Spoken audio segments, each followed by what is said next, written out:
So the Kilcher homestead has gotten to mean something more than just a piece of land. And now with the reality show, millions of people around the world have come to see that homestead as kind of a symbol of passing the old ways down to the next generation. Something happened on the Kilcher homestead that no one saw coming. The moment Atz Kilcher's barn was opened, the discovery inside left everyone speechless and completely changed the way people look at life on Alaska, the last frontier. Pleased to make this announcement right up here at the head of Kachemak Bay, where I spent a lot of years growing up. If you have watched Alaska, the last frontier for any length of time, you can probably picture that barn without trying. Weathered boards silvered by decades of wind. Rusty hinges that still remember the carpenter's hand that set them. A low murmur of animals, or maybe just the echo of them, because on a homestead like the Kilchers, barns are as much about memory as they are about storage. That old structure on Atz's piece of the land has been a silent character for years, sitting at the edge of the frame while the family cut wood, trained horses, tuned guitars, and tried to beat winter one more time. It is easy, watching from your couch, to treat those buildings like backdrops, walls where tools hang, roofs that drip snow at the right cinematic moment. But if you ask anyone who has ever run a real homestead, they will tell you, the barn is a story you are still in the middle of reading. Things go in there that are too precious to throw away and too heavy to carry inside.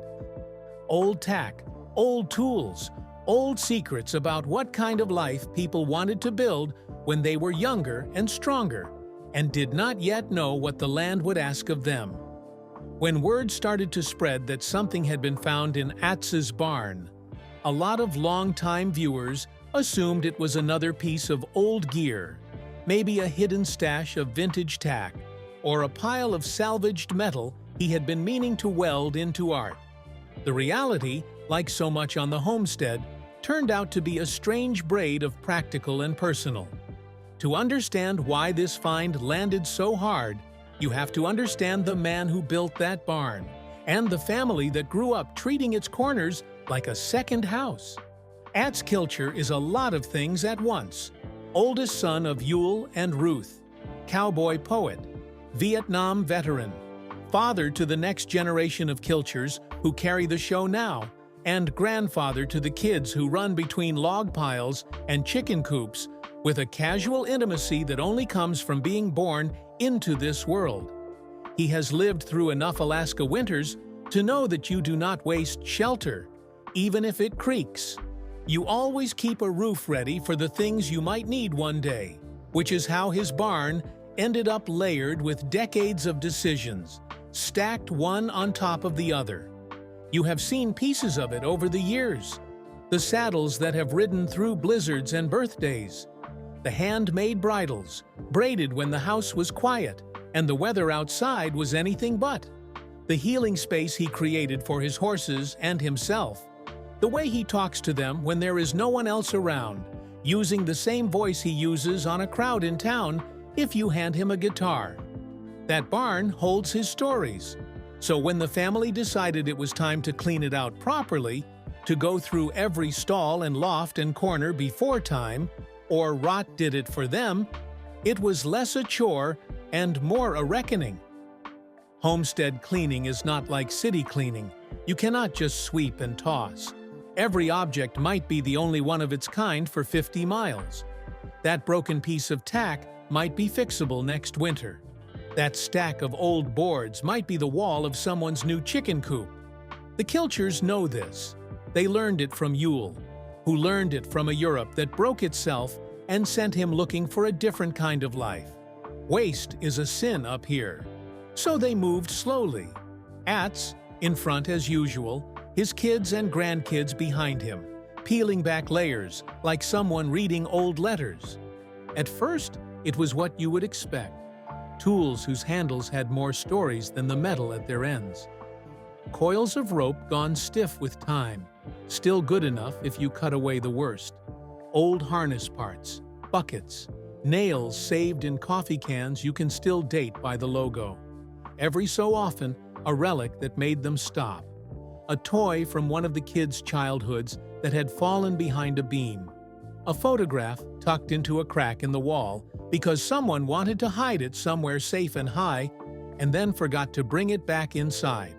Then they got to the far stall, the corner that never quite got emptied because it was where Atz himself had tucked the things he did not want to think about in the busy months. Bins, old trunks, the kind you can lift when you are 20 and decide to slide instead of carry when you are 70.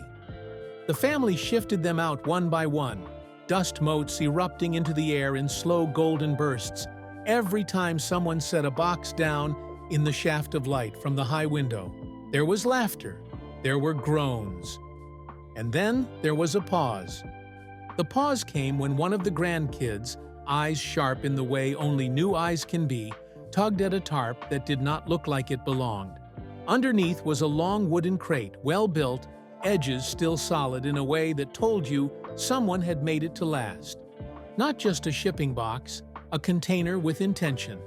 It was wedged between posts in the back, almost part of the building. Atz frowned when he saw it. Not because he was afraid, but because you could see his mind go backward, scanning the years to figure out when he had dragged that thing in there and what problem he had been trying to solve that day. The cameras on Alaska. The last frontier know when to zoom and when to hold. They held. This was one of those times when the real story was on a man's face, not in the wood grain. Atz shuffled closer, ran his fingers over the lid and laughed. That short, disbelieving sound men make when the past sneaks up on them in the shape of something they built and then ignored. "I'll be damned," he said, more to himself than to the room. "I forgot I still had this thing."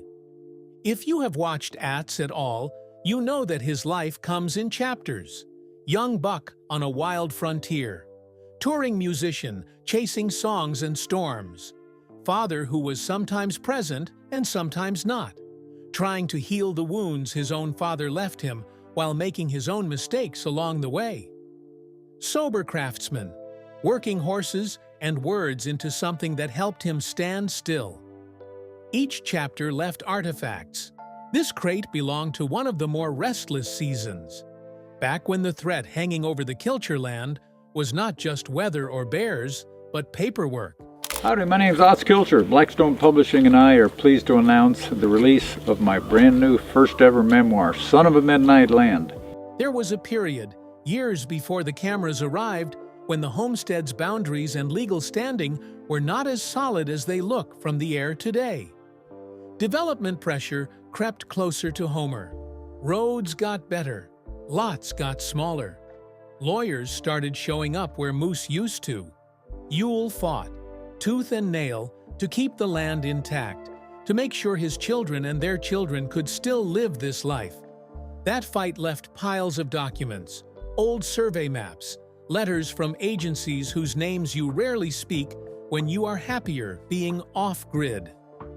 Atz, curled between his father's legacy and his own responsibilities, had started preserving things in his own way. Photo albums, tapes of songs, journals from rough winters, even some of those legal maps and letters, all went into storage that felt safer than a cardboard box in a house that could burn. He had a notion, one winter, of building a proper archive, something that his kids could open one day and understand not just how to fell a tree or butcher a moose, but how they survived the less romantic battles, the ones in offices. The crate in the back of the barn was that idea, half finished, then swallowed by busier years. Inside, layered in an order only he would have understood at the time, was the paper and tape and ink of an entire era of Kilcher life. Handwritten letters from Yule talking about the first cabins, Ruth's notes on recipes and lessons, old news clippings from when the outside world first noticed that oddball Swiss family up in Alaska who were trying to live like pioneers in a satellite age. Early drafts of songs Atz wrote when the children were small and he was still spending half his time on the road, trying to be two men at once. The cameras did not show every page, and they should not have. Some belong only to that family. but they let us see enough to understand why everyone in that barn went quiet. It is one thing to talk about the homestead as if it were a brand or a myth. It is another thing entirely to hold in your gloved hands the brittle, stained proof of how many times it almost did not work. Eviction notices that never got served because someone convinced a bureaucrat to look the other way.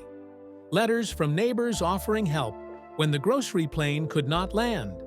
A map with a hand-drawn red line around the acres that, at one point, Yule feared he might lose. For a family that has spent more than 10 seasons trying to explain to the world why their way of life is worth watching, that box was like opening a vein straight into the past. For the younger Kilchers, the ones who grew up in a reality where the cameras were just another tool on the land, it was a jolt. They have always respected what their grandparents did, seeing the proof in faded ink, smelling the old paper, tracing their fingers along Ruth's careful script, made that respect more physical. And then there was the other layer, the one even more personal. Underneath the maps and letters, bundled in a way that spoke of someone changing packs in a hurry, were cassette tapes and old notebooks of Atz's own self-work. Songs never recorded, poems never performed. Drafts of the book he would eventually write about growing up under a father both great and hard. The barn had been hiding not just the homestead's battles with weather and law, but Atz's battles with himself. If you have read his memoir or heard him talk about those years, you know he has never sugarcoated them. Alcohol, anger, distance, the ways he learned to hurt before he learned to heal. In that crate were early attempts at being honest with himself that he later turned into something polished enough to share. Early lyrics about breaking the chain that show up years down the line in songs he sings in front of audiences who nod because they have their own chains, their own barns full of unsorted boxes. That is the part that felt unthinkable to a lot of viewers. Not that there were old papers and tapes in a barn. That makes perfect sense. But that a man could live so much life, do so much work, write so much about pain and growth, and still have a whole box of those first unfiltered attempts sitting forgotten in the dark. It is like discovering the first draft of a life story you thought you already knew by heart. The episode that centered on this discovery treated it with the kind of respect the show sometimes gets overlooked for. There were shots of the crate being opened. Yes, there were quick glimpses of Yule's handwriting and Ruth's. There was Atz holding one of his own old notebooks, turning the pages carefully, a mix of embarrassment and pride flickering across his face. "I thought I burned some of these," he joked, but you could hear the relief that he had not. The family gathered closer. The barn, for once, felt more like a chapel than a workshop. Viewers who had tuned in expecting some kind of physical oddity, a stash of cash, a hidden cache of old weapons, or some lost artifact from the earliest days of the homestead, found something else entirely. A living family confronting, in one dusty corner, the paper trail of who they are. In a media landscape stuffed full of contrived reveals and staged shocks, this was the kind of unthinkable that actually matters. Most people hide their rough drafts in desk drawers or on forgotten hard drives. On the Kilcher homestead, they hide them in barns. The find did more than jog memories. It gave the family a chance to decide what to do with this material. Some of it, they agreed, would stay private. Some of it, the kids urged Atz to think about shaping into something new for the public. Additional songs, perhaps. Stories that never made it into the first book. Lessons about the legal and emotional landmines of holding on to land that other people would love to slice up and sell. The barn, for a moment, became an editorial room. It also made everyone look around at what else they were storing without realizing the weight. Avon walked away from the crate and stared at his own shop, thinking about the piles he would leave his own children if he never thinned them. Otto, master of the salvage heap, grinned and cracked a joke about, "See, This is why we never throw anything away. But you could tell it hit him too. There are barns within barns on that property, metaphors within spaces, and each generation has to decide how much to carry forward and how much to let go. For Atz, the discovery stirred up something old and raw and necessary. He has been public about his healing journey, his years in therapy, his sober time, his attempts to be a better father and grandfather than the blueprint he inherited. That crate, opened in front of his kids and grandkids and a television audience, became a sort of second confession. Look, it seemed to say, without using those words. This is how long I have been trying to figure myself out. Longer than the show. Longer than you might think. Long enough that I even forgot some of the attempts. If you grew up on those early seasons where he rode out singing cowboy ballads and lectured the younger guys about doing the work, this was a deeper layer. The show has never shied away from mortality. Every winter is a reminder that the body has its own calendar. Seeing piles of handwritten grappling in that crate put mortality's cousin on the screen. Legacy. Not just the cows and the cabins, but the stories, the wounds, the mended fences inside people. When they slid that long crate out of the shadow of the barn and into the yard, something subtle shifted on the homestead. For once, the most important thing they had to deal with was not going to freeze, rot, or try to run away. It was going to sit there, quietly, until somebody gathered the nerve and the time to open it properly. In the middle of a life built around urgent tasks, that kind of patient problem can be the hardest to face. They set the box up on Sawhorse next to the house, where the light was better and the wind a little less sharp. The younger generation brought out folding chairs and mugs of coffee. Someone, probably Eve, insisted on gloves for everyone so the paper would not take oil from their fingers. The cameras kept a respectful distance. They had already captured the big reveal in the barn. What came next was less about drama and more about the slow work of understanding.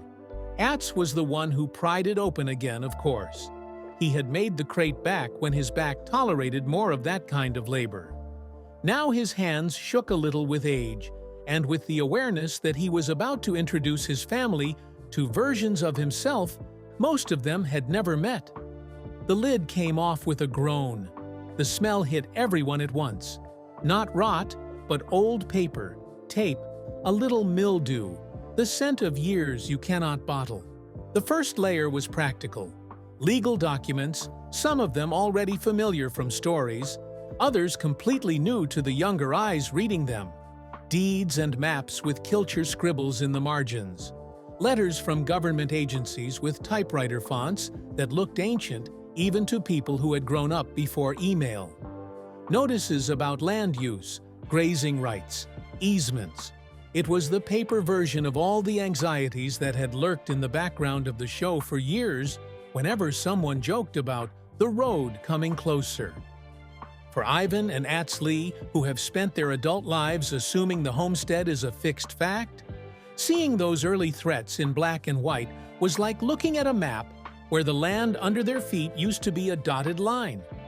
They read through a letter about possible subdivision and glanced instinctively at the hills behind the house, as if expecting to see cul-de-sacs where moose should be. Yule's handwritten responses, full of stubborn politeness and carefully chosen words, told them more about their grandfather than any fireside story. "He really did fight for every inch," Ivan said quietly, half to the page, half to his dad. "He did," Atz agreed, eyes tracking a line he had probably helped him draft. And he was scared we would not understand why it mattered so much until it was too late. Under those documents were the more intimate artifacts of Ruth's presence. Journals written in a hand that was both firm and graceful. Recipe notes not just for food, but for how to keep children occupied when the weather pinned them inside. Lists of supplies needed for the next winter, annotated with small asides about who had been sick, who had grown out of their clothes, which neighbor they owed a favor. For the women of the current generation, who have built their own rhythms of preserving and planning, this part of the crate was both comforting and humbling. They were not inventing solutions from nothing. They were taking up a pattern that predated their births. There were little surprises in those pages, too. A poem scribbled in the margin of a grocery list, an English-German phrase written above a line of children's names, a reminder that Ruth had carried her own language and grief over the ocean and stitched them into this new life. For Jewel, the notes about the kids learning songs around the table as a way to practice English and math at the same time felt especially pointed. She has been telling the story of this family in melodies for decades. To see the origin of that practice in her grandmother's shorthand brought tears to her eyes. Then came the tapes, cassettes in cracked plastic cases, some labeled neatly, others with titles scrawled in Sharpie, still others blank to the eye. They represented a whole other layer of memory, stuck in a format that modern devices can barely understand. Shane walked off and came back with an old boombox salvaged from another corner of the barn, because of course the Kilchers have a functioning cassette player somewhere on the property. They hooked it up to a long extension cord, fed in fresh batteries just in case, and pressed play on the first tape with a legible label. What came out of those little speakers first was Yule's voice, humming a tune that sounded like it belonged in a Swiss valley, not on an Alaskan bluff. He spoke in German, then English, talking about the land, about the day's work, about his fears that his children would one day choose an easier life and leave this all behind. The audio was scratchy, but the emotion was clear. Hearing their patriarch in that raw form, not as a mythic figure in grainy still photos or secondhand stories, but as a man muttering to himself into a cheap tape recorder, was jarring. For Atz, it was like getting a surprise phone call from someone who had been gone for decades. He listened with his eyes closed, jaw working, fingers tapping on his knee in time with rhythms only he could hear. After a few minutes, he had to reach over and hit pause. "That's enough of my old man for today," he said, forcing a laugh. The others respected it. The truth in that tape would be there tomorrow, too. Later tapes were his own. Younger Atz, voice higher, more restless, strumming through song ideas in the small hours of some long winter. Some of the lines were familiar from finished songs. Others were like echoes from a future that did not quite happen. There were lyrics about leaving that he never recorded. Lyrics about coming back that he later repurposed when he did. There were parts that made him wince and hit fast forward. Old sentiments he had outgrown, or raw confessions he was not ready to unpack in front of his grandchildren. The unthinkable part, again, was not that these recordings existed. It was that he had almost allowed them to disappear into the general clutter of homestead life. That somewhere along the way, between raising kids and fixing fences, he had shoved a whole era of his inner world into a crate and treated it like one more thing to get out of the way when it was time to stack hay. As they listened and read, you could see light bulbs going on in the younger faces. Maybe they had heard Atz talk about his rough years. Maybe they had read his book. But here was proof that he had been trying to articulate all of this long before cameras arrived or publishers said yes. The process of wrestling with his own upbringing and deciding what to pass on and what to change had been going on in the dark of that barn, in pencil and cheap tape, for decades. At some point in the long afternoon, somebody asked the natural question, "What are we going to do with all this, Dad?" Atz thought about it for a long beat. He is a performer. He knows that some stories gain power when shared. He is also a father and a son. He knows some stories belong only to those who lived them. Finally, he nodded slowly. "Some of this," he said, tapping a notebook, "is just for us. Some of it is junk. Some of it might be medicine for other people. We will have to sort that out together." That answer became the unofficial plan. Over the following weeks, in moments stolen between more pressing homestead chores, members of the family took turns at the crate. Kelly might sit with a bundle of Ruth's recipes and copy them into a modern binder, adding her own notes in a different color ink. August might digitize a map, scanning it on a portable rig so that if the paper ever crumbled, the lines of the land would still be clear. Jewel might listen to a tape, hear a fragment of a melody she liked, and carry it upstairs to her guitar to see what it wanted to be now. There was talk, on camera and off, about weaving some of this archival material into future seasons of the show, not as a gimmick, but as a way to give viewers a richer sense of how deep this homestead's roots go beyond the current personalities. Old footage of Yule, paired with present-day shots of his great-grandchildren playing in the same pasture. A reading from Ruth's journal about a particularly nasty winter, juxtaposed with Atz Lee and Jane battling their own blizzards in the here and now. Maybe an episode centered on the legal uncertainties of the past, aired at a moment when modern land rights questions rear their heads for other Alaskans. Atz surprised even himself by agreeing to the idea of sharing some of his never-heard songs. The tapes were rough, but in them the family heard lines that still stung and still healed. With a little work, some of those early drafts could become finished pieces on an album that spoke directly to the themes the show's fans have always responded to. Intergenerational wounds, resilience, forgiveness, the bittersweet nature of a place that keeps you and tests you at the same time. The barn find did something else too. It made everyone more aware of the barns they are each building in their own lives. Rivers, and there's times where the tide was high and got hypothermia crossing the river one time. You saw Otto walking through his legendary junk piles with a slightly different look in his eye, considering what his grandchildren will think when they one day go through his collections with fresh backs and fresh questions.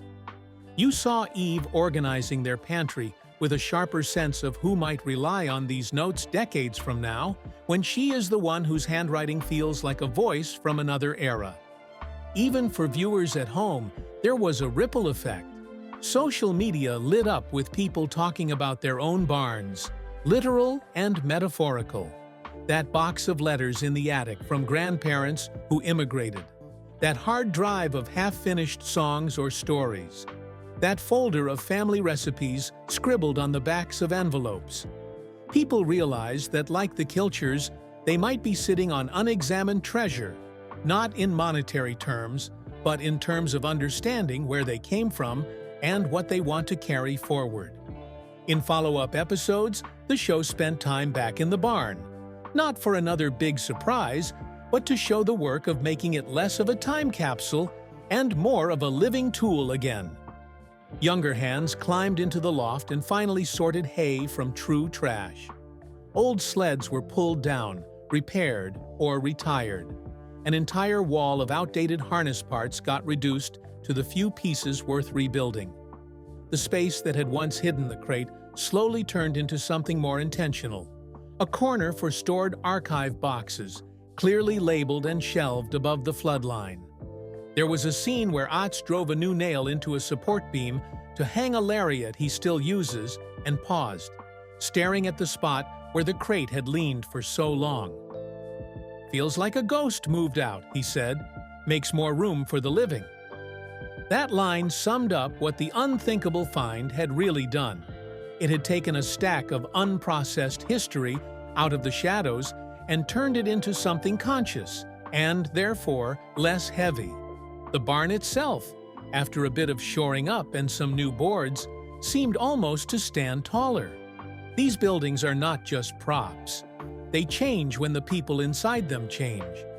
Light reached corners it hadn't touched in years. Children who had once been warned not to go too far back there because of old stuff now had permission to explore.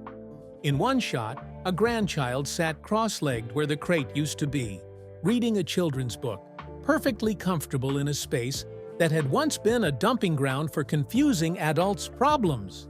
If you zoom out from the specific details, What they found in Atz Kilcher's barn was unthinkable for a simpler reason than any conspiracy-minded viewer might have hoped for. They found proof that even the most self-aware, storytelling families can still tuck away pieces of themselves in dark corners and forget them. They found that the person you are watching on television is always a distillation of the person who lives off-camera, and that sometimes the first drafts of that off-camera self are messier, braver, and more vulnerable than anything you would think to put in front of an audience. They also found an instruction manual of sorts, written in their own elders' hands.